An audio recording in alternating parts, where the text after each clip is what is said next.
Salut tout le monde, c'est Clinvis, bienvenue dans une nouvelle vidéo en carrière My Team avec ma partie avec Oliver Bierman et moi dans l'écurie. Une livrée bleue, ça va continuer. Un petit retard parce que je n'ai pas sorti d'épisode la semaine dernière parce qu'on a tous droit à une vie. Enfin bref, je vais reprendre cette semaine du coup. Avec d'ailleurs le carrière coop qui va sortir le même jour, je pense avant cet épisode. Donc voilà, c'est une coop avec Lade. Et du coup, on se retrouve premier tour de qualification à Monaco, un circuit très difficile qui demande énormément d'appui, énormément aussi de précision. L'avant d'un virage qui, on passe là, est horrible, vraiment niveau freinage, niveau sortie, niveau mur, c'est horrible. On se retrouve directement pour le dernier tour de Q3, hein, vu que j'ai réussi à passer en Q1, en Q2. Je me suis dit que ça servait pas trop à grand chose de vous montrer, puisque c'est le tour à Monaco, en gros, tant que je suis passé, c'est le principal. On est dans notre deuxième tour. Pour l'instant, on améliore de 2 dixièmes dans le secteur 1. Presque 3, mais non. Pour l'instant, on est dixième. Je sais pas si on a fait un tour avant. Et attention, on se loupe. Petit flashback.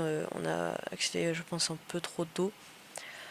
Pour l'instant, on est dixième. Je sais pas si j'ai fait un tour avant, mais ah oui, vu qu'il y a l'état, forcément, j'en ai déjà fait un. On essaye d'améliorer à 5 dixièmes au freinage de l'épingle. On passe à 2 dixièmes, 4 dixièmes. On est presque en meilleur secteur 2, je pense. On va peut-être l'avoir. Faire un bon tour là. On a 5 dixièmes d'amélioration pour l'instant, presque 6. On va passer à la chicane du port. On va cut entièrement ici, histoire de gagner contre les IA. On donne tout, même si bon, il y a pire comme cut. On prend 5 dixièmes pour l'instant sur un tour, 6 dixièmes. Meilleur secteur 2, comme je vous avais dit. On arrive dans le dernier secteur du coup, avec des virages rapides très précis et avec des gros freinages, comme l'avant-dernier virage qu'on vient de passer qui est vraiment horrible encore une fois. Et le dernier virage, bonne sortie avec une seconde d'amélioration, comme en Q1 et en Q2, mais si vous n'avez pas vu, j'avais aussi une seconde d'amélioration.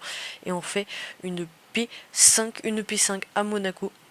Vous savez qu'à Monaco, quand on part d'une certaine place, on peut normalement décrocher cette place à l'arrivée. Les qualifications sont terminées, la grille de départ est maintenant établie pour la course de demain, alors ne manquez surtout pas ce Grand Prix qui devrait tenir toutes ses Du promesses. coup, Leclerc qui prend la poule, Jusant Perez, Max Verstappen et Oscar Piastri, on complète le top 5. Et du coup, on va essayer de faire la meilleure performance à partir de ces 5 La places. Formule 1 est de retour dans les rues de Monaco. C'est ici, en 1863, que le casino de Monte-Carlo ouvrit ses portes, mais c'est surtout ici qu'une course en ville fut organisée pour la première fois en 1929. Monaco est définitivement le Grand Prix le plus prisé de la saison et il n'existe pas plus prestigieux que de s'imposer en Formule 1 dans les rues de la Principauté. Nous voici de retour sur la French Riviera et son circuit de Monaco long de 3,2 km. Du premier virage, les monoplaces montent sur 40 mètres jusqu'au casino, puis redescendent vers le port dans le deuxième secteur. Lorsque l'on part en pôle ici, le premier des 19 virages n'est qu'à quelques mètres et il est peu probable que l'on assiste à de nombreux dépassements aujourd'hui. La course est sur le point de commencer. Jetons un œil à la grille de départ du jour.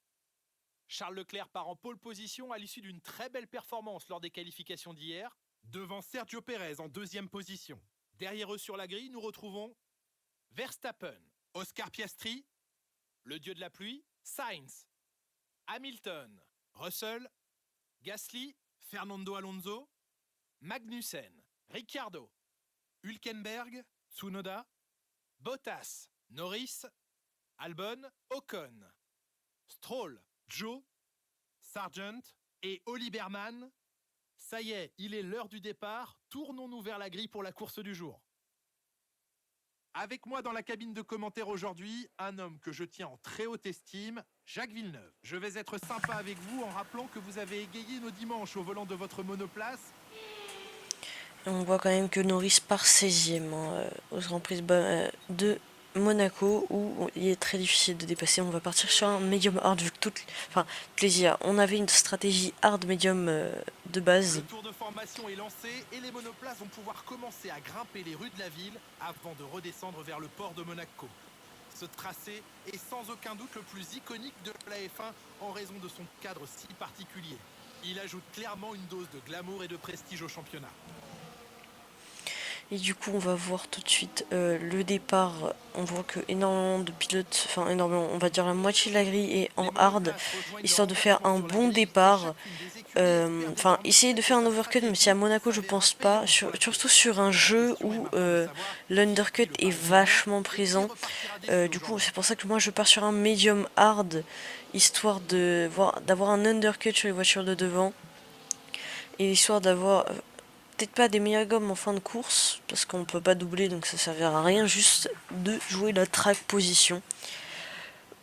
Et voilà, on va essayer de tenter l'undercut au lieu de l'overcut, comparé aux autres IA qui sont partis en hard, mais pas comparé aux IA qui sont partis en medium. On va essayer de faire un bon start de jump les deux Red Bull dès le début du tour. Peut-être d'aller chercher Féfé, quoi, même si Leclerc là, est bien parti pour gagner. On connaît Ferrari, hein, ça va pas tenir. Et du coup, on est parti. Piastri qui a beaucoup patiné. On arrive à aller à sa hauteur à peu près. Est-ce qu'on va dive sur Verstappen? On arrive à dive sur Verstappen. On le dépasse. On est pour l'instant sur le podium de cette course à Monaco en principauté. On est troisième juste derrière Perez et Leclerc. Leclerc qui a tenu la tête, qui est parti en hard comme Verstappen et comme Perez. On va essayer de jouer la carte des gommes vu que l'Etihad n'arrive pas à doubler. En tout cas pas trop sur Monaco. On va essayer de tout donner pour essayer de doubler Perez et Leclerc avant que, en tout cas, Leclerc s'envole. Sur d'essayer d'aller chercher cette victoire. Même si Leclerc, on connaît sa malédiction à Monaco, peut-être qu'il l'a enlevé en 2024, mais c'est pas sur le jeu qui va changer. On se retrouve directement au cinquième tour.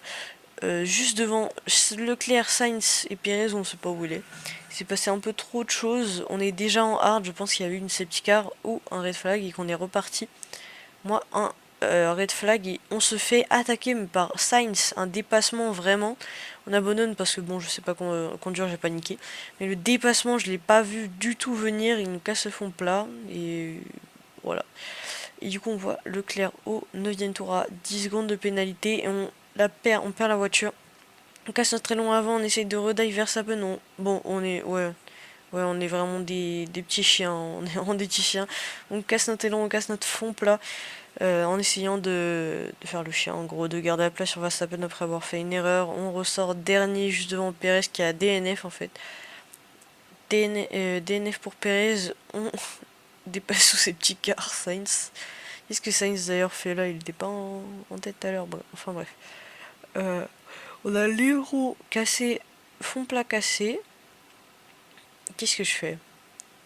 Vraiment une conduite aléatoire, mais bref. On fait une Kimi ou Raikkonen, c'est qu'on passe au stand après avoir encore plus endommagé notre élan. Pour l'instant, notre élan va bien. Ça va peut-être pas durer. Oui, on va dans le mur.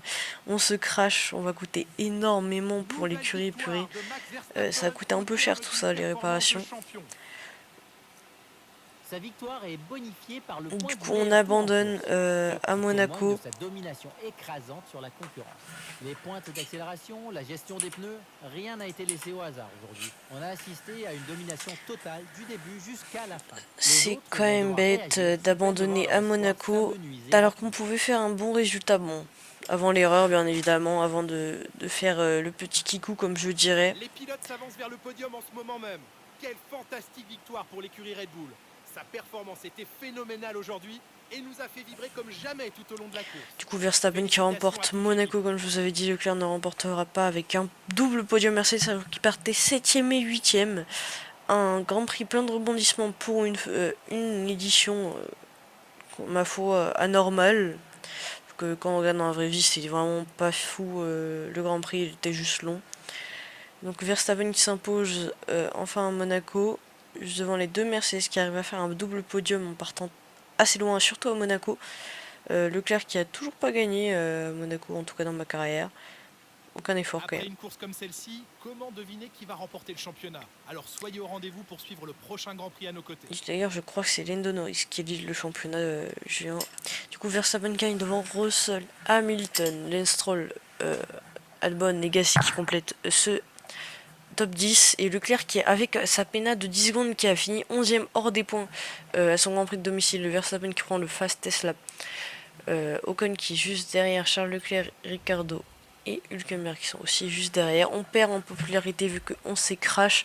Oli Biermann qui en gagne assez pour passer à 9 de popularité. On ne gagne aucun argent des sponsors malheureusement, vu qu'on n'a pas rempli l'objectif qui était de marquer des points. En tout cas de terminer dans le top 10. On a du coup des soldes faibles, mais c'est bon, on a un petit million. Ça devrait nous faire tenir quand même. Du coup, on va mettre quelques petites activités pour compléter ce week-end. On se retrouvera du coup au Canada pour le prochain Grand Prix la semaine prochaine. C'était Vic l'Invisible. Prenez soin de vous, des Anglais. À une prochaine. Ciao.